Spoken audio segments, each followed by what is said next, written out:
আবহমান বাংলার ঐতিহ্যবাহী আরামদায়ক একটি পোশাক হলো লুঙ্গি। বিশেষ করে গ্রাম বাংলার সাধারণ মানুষের নিত্যদিনের পছন্দের একটি পণ্য। কাঁচামালের দাম বৃদ্ধি ও সরকারি পৃষ্ঠপোষকতার অভাবে বিলুপ্তির পথে কেরানীগঞ্জ রোহিতপুরের তাঁত শিল্প।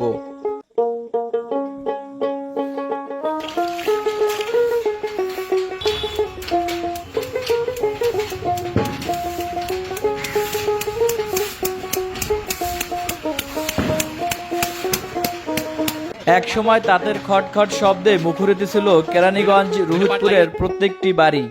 সৃষ্টি হয়েছিল শত শত মানুষের কর্মসংস্থান। প্রতিটি বাড়িতেই 2 থেকে 3টি তাঁত কল ছিল। রং, সুতা ও বুনন শৈলীতে রোহিতপুরের লুঙ্গির কদর ছিল সবার কাছে।